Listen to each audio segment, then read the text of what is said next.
শুধুমাত্র আলু আর ডিম দিয়ে যে এত সুন্দর একটা নাস্তার রেসিপি বানানো যায় সেটা আপনারা প্রথম থেকে শেষ পর্যন্ত না দেখলে বুঝতে পারবেন না। তো নমস্কার বন্ধুরা, মনীষা রান্নাঘরে সবাইকে স্বাগত। প্রতিদিনের মতো আবারও নিয়ে চলে এলাম দুর্দান্ত স্বাদের একটা রেসিপি। তো চলুন বন্ধুরা রেসিপিটি শুরু করি। তো রেসিপির জন্য এখানে আমি নিয়েছি এইরকম বাটির 1 বাটি পরিমাণে আটা আর ময়দা। আটা ময়দা আমি অর্ধেক করে মিশিয়ে নিয়েছি। শুধুমাত্র আপনারা চাইলে ময়দা বা আটা দিয়ে করতে পারেন, যে কোনো একটা দিয়ে। তো স্বাদ অনুসারে লবণ দিয়ে দিলাম 1/2 চামচ পরিমাণে চিনি। এবার আমি দিয়ে দিচ্ছি সাদা তেল। অবশ্যই তেলটা দিতে হবে। তেলটা দিলে কিন্তু ময়ামে খুব ভালো হয়, আর ময়ামটা ভালো হলে কিন্তু রেসিপিটি ভালোভাবে খাস্তা হবে। তো দেখুন, এখন আমি এই উপকরণগুলো দিয়ে বেশ ভালো করে মিশিয়ে নিচ্ছি। এটা কিন্তু বেশ ভালো করে ময়াম দিতে হবে। তো দেখুন, এখন আমি এটা মেশানোর পরে মুঠো করছি। খুব সহজেই কিন্তু এটা মুঠো হয়ে যাচ্ছে, আর খুব সহজেই কিন্তু এই মুঠোটা ভেঙে যাচ্ছে। তাহলে বুঝে নিতে হবে যে আমার ময়াম দেওয়াটা সুন্দর হয়েছে, একেবারে পারফেক্ট। আর এখন আমি অল্প অল্প জল দিয়ে এটা ভালো করে কিন্তু মাখবো। তো বন্ধুরা দেখুন, জলটা কিন্তু সঠিক পরিমাণে দিতে হবে। তো দেখুন, এখন আমি একটা ডো তৈরি করে নিচ্ছি। ডোটা কিন্তু আমার রেডি হয়ে গেছে, আর আবারও আমি এইভাবে হাত দিয়ে ভালো করে চেপে চেপে এটা মেখে নিচ্ছি। তো বন্ধুরা দেখুন, এটা কিন্তু আমার রেডি হয়ে গেছে। আর এখন হাতে একটু অল্প পরিমাণে জল দিয়ে আমি ডোটার গায়ে বেশ ভালো করে মাখিয়ে দিলাম। আর এখন আমি ঢাকনা দিয়ে রেখে দিচ্ছি। তো দেখুন, ঢাকনা দেওয়ার পরে এদিকে আমি গ্যাসে কড়াই বসিয়ে দিয়েছি, আর কড়াইতে দিয়ে দিলাম সর্ষের তেল। তেলটা আমি গরম করে নিলাম, আর এখন আমি দিয়ে দিচ্ছি 1/2 চামচ পরিমাণে সাদা জিরে। তো ফোড়নে আমি জিরেটা দিলাম, আর জিরেটা অল্প ভাজা হয়ে আসলে এখন আমি দিয়ে দিচ্ছি পেঁয়াজ কুচি। তো বন্ধুরা, এই রেসিপিটি আপনারা যদি নিরামিষ করতে চান তাহলে ডিম পেঁয়াজ বাদ দিয়ে শুধুমাত্র আলু আর যে কোনো সবজি দিয়ে বানাতে পারেন। দিয়ে দিলাম কাঁচা লঙ্কা কুচি। তবে বন্ধুরা, আপনারা কাঁচা লঙ্কার পরিমাণটা বেশি দেখে অবাক হবেন না। আমরা কিন্তু লঙ্কাটা বেশি পরিমাণে দিই, যেহেতু আমরা ঝালটা বেশি খাই। আর এখানে গুঁড়ো লঙ্কা দেবো না, তার জন্য কাঁচা লঙ্কা দিলাম। কাঁচা লঙ্কার ফ্লেভারটা কিন্তু দারুণ লাগে। দিয়ে দিলাম একটা ছোটো সাইজের টমেটো কুচি, আর টমেটো কুচি দিয়ে বেশ ভালো করে নেড়ে চেড়ে মিশিয়ে নিলাম। তো বন্ধুরা দেখুন, এইগুলো ভাজা হয়ে গেল। আর এখন আমি দিয়ে দিচ্ছি একটা ডিম। ডিমটা আমি ফাটিয়ে রেখেছিলাম। তো ডিমের পরিমাণটা আপনারা চাইলে 2টো বা 3টেও দিতে পারেন। তো দেখুন, এখন আমি ডিমটা দিয়ে দিলাম স্বাদ অনুসারে লবণ। মানে ডিমে যতটা লবণ লাগে ততটা পরিমাণে আমি লবণটা দিলাম। তো লবণটা দিয়ে এখন আমি ডিমটাকে বেশ ভালো করে নেড়ে চেড়ে ভেজে নেব। আর এখানে আমি একটা কথা বলে রাখি, আপনারা চাইলে ডিম সেদ্ধ করে গ্রেট করেও দিতে পারেন, তাতে করেও বেশ সুন্দর লাগে খেতে। তো বন্ধুরা, এখন আমি ডিমটা একেবারে ঝরঝরে করে ভেজে নিলাম।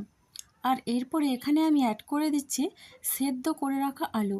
আলুটাকে হাতের সাহায্যে আমি এইভাবে ম্যাশ করে দিয়ে দিচ্ছি। তো আপনারা চাইলে আগের থেকে ম্যাশ করে এটা দিয়ে দিতে পারেন। তো বন্ধুরা দেখুন, আলু দিলে কিন্তু দারুণ লাগে। তো আলু ডিমের এই নাস্তাটা অসাধারণ হয়।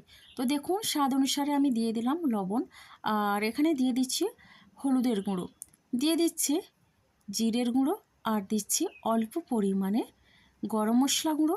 তো বন্ধুরা, গরম মশলা গুঁড়ো দিয়ে দিলাম। আর এখানে কিন্তু আমি কোনো রকমে আদা রসুন দিইনি। তো আপনারা যদি আদা রসুন দিতে চান, আদা রসুন দিয়েও একই রকম পদ্ধতিতে এটা বানিয়ে নিতে পারেন। তো বন্ধুরা দেখুন, ডিম আলুর পুর দিয়ে এই নাস্তা রেসিপিটি সত্যি অসাধারণ লাগে। একেবারে অল্প তেলে দারুণভাবে এই নাস্তাটি খেতে লাগে, ভীষণই সুন্দর হয়। তো বন্ধুরা, বারবার কিন্তু আমি নেড়ে চেড়ে পুরটা রেডি করে নিলাম। আর একেবারে রেডি হয়েছে পুরটা। আর এখন আমি এটা নামিয়ে নেব। আর দেখুন বন্ধুরা, পুরটা কিন্তু আমি একেবারে ঠান্ডা করে নিয়েছি। আর এই পুরটা কিন্তু অসাধারণ হয়েছে, আর এটার স্বাদ কিন্তু অসাধারণ লাগে। তো এই পুরটা যদি ঠিকঠাকভাবে বানানো যায় তাহলে নাস্তাটা কিন্তু অবশ্যই খেতে ভালো হবে। আর এইভাবে নিয়ে অল্প অল্প করে নিয়ে আমি ছোট ছোট এরকম বলের মতো করে নিচ্ছি। তো বন্ধুরা দেখুন, আমি সবগুলো একই রকমভাবে এখানে বল বানিয়ে নেব।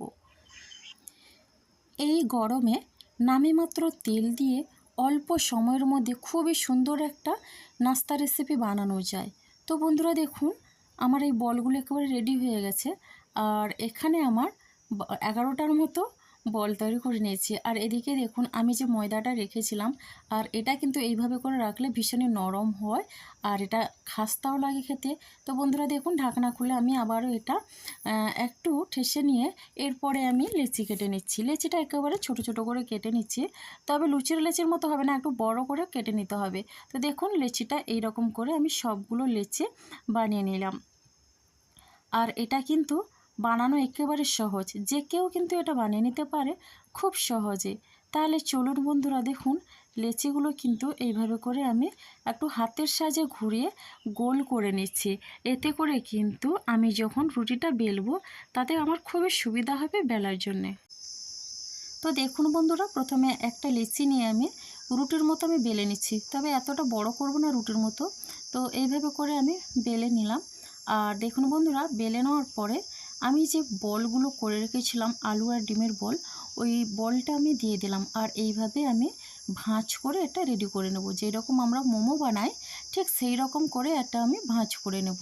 তো দেখুন বন্ধুরা এইভাবে করে আমি এরকম মুড়ে সেট করে নেব, যাতে ভেতর থেকে পুরটি কোনো রকমে বেরিয়ে না আসে। তো দেখুন হাত দিয়ে এইভাবে একটু গোল গোল করে চ্যাপটা করে নিলাম। এটা আপনারা চাইলে বেলেও নিতে পারেন। তো দেখুন হাতের সাহায্যে খুব সুন্দর করে আমি এটা বানিয়ে নিচ্ছি, এবং আবারও একটা দেখিয়ে দিচ্ছি আপনাদের বোঝানোর সুবিধার্থে। তো দেখুন আবারও একটা বল দিয়ে আমি এইভাবে ভাঁজ করে নিচ্ছি। একই রকমভাবে কিন্তু সবগুলো আমি বানিয়ে নেব। আর এটা বানাতে মানে খুব একটা কঠিন লাগে না, খুব সহজেই কিন্তু বানানো যায়। তো বন্ধুরা দেখুন আমি কিন্তু আগেরটা দেখিয়েছিলাম হাতের সাহায্যে গোল করে বানাতে, আর এখন আমি এটা দেখিয়ে দিচ্ছি বেলে। তো একটা বেলেও এটা বানিয়ে দিচ্ছি। তো দেখুন বন্ধুরা এইভাবে বেলেও আপনারা বানিয়ে নিতে পারেন, তবে খুব একটা বেশি চাপ দেওয়া যাবে না, বেশি চাপ দিলে কিন্তু ভেতর থেকে পুরটা বেরিয়ে আসবে। তো সবগুলো আমি রেডি করে নিলাম, আর সবগুলো রেডি করে নিয়ে আমি ভেজে নেব। এরপরে গ্যাসে একটা তাওয়া বসিয়ে দিয়েছি আর অল্প পরিমাণে তেল ব্রাশ করে নিচ্ছি। নামে মাত্র তেল দিয়ে আমি এই নাস্তাটি বানিয়ে নেব। একে একে আমি সবগুলো নাস্তা দিয়ে দেব। আপনারা যারা তেল খেতে একদম পছন্দ করেন না, নামে মাত্র তেল দিয়ে এটা কিন্তু খুব সহজেই বানিয়ে নিতে পারেন, ভীষণই সুন্দর লাগে। তো বন্ধুরা এটা কিন্তু তাওয়ায় দেওয়ার পরে দেখবেন ভাজতে ভাজতে কিন্তু অনেকটা ফুলে যাবে, আর এটা খেতে ভীষণই সুন্দর লাগে। এটা আমি উল্টে পাল্টে ভেজে নিচ্ছি, তবে একটা হালকা কালার হওয়া পর্যন্ত এটা উল্টে পাল্টে ভেজে নিতে হবে। আর এটা এতটাই সুন্দর লাগে যে একবার খেলে কিন্তু এটা বারবার খাওয়ার জন্য ইচ্ছে করবে। তো দেখুন বন্ধুরা এইভাবে উল্টো পাল্টে আমি ভেজে নিচ্ছি। আর এটা লো ফ্লেমে রেখে ভেজে নিতে হবে, কোনো রকমে মিডিয়াম ফ্লেমে বা হাই ফ্লেমে রাখা যাবে না।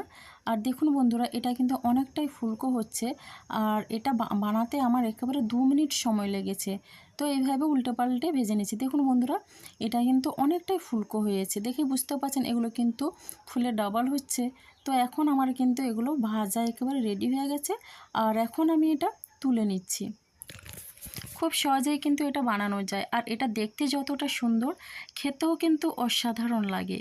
তাহলে দেখুন বন্ধুরা বাকি যে কটা ছিল সেগুলো আমি ভেজে নেব। তার জন্য অল্প তেল ব্রাশ করে আমি বাকিগুলো দিয়ে দিলাম। আর এখানে পরিমাণটা দেখেছেন, আমার পরিমাণ হচ্ছে যতটা আমরা খাবো ততটাই আমি আটা বা ময়দা মিশিয়ে নিয়েছি। আপনারা চাইলে আপনাদের পরিমাণ মতো নিয়ে নিতে পারেন। তো বন্ধুরা দেখুন এখন আমি এই বাকি যে 4টি ছিল সেগুলো আমি উল্টে পাল্টে ভেজে নেব। তো দেখুন এগুলো কিন্তু আমার একেবারে রেডি হয়ে গেছে, আর এগুলোও অসাধারণ হয়েছে ফুলকো। তো দেখুন এখন আমি এটা তুলে নিচ্ছি। তো বন্ধুরা দেখুন একেবারে রেডি হয়ে গেছে এই ভাজাগুলো, আর দেখতে কত সুন্দর হয়েছে আপনারা দেখুন। তো এটা খাওয়ার জন্য কোনো রকমে কোনো কিছুর চাটনি বা তরকারির প্রয়োজন হয় না। তো এটা কিন্তু ভীষণই ফুলকো, আর এটা কিন্তু ভেতর থেকে একেবারে পকেটের মতো হয়েছে, আর সেটা আপনারা দেখে বুঝতে পারছেন। তো বন্ধুরা রেসিপি ভালো লাগলে লাইক শেয়ার কমেন্ট এবং সাবস্ক্রাইব করে আমার পাশে থাকবেন। দেখুন বন্ধুরা এক একটা যেন পকেট, ভেতর থেকে দেখুন পুরো পকেটের মতো হয়েছে। তো বন্ধুরা আজকের রেসিপিটি আমার এই পর্যন্ত। আগামীকাল আসবো আবার একটা নতুন রেসিপি নিয়ে। আপনারা সবাই সুস্থ থাকুন, ভালো থাকুন। অসংখ্য ধন্যবাদ আমার সোনা বন্ধুদের।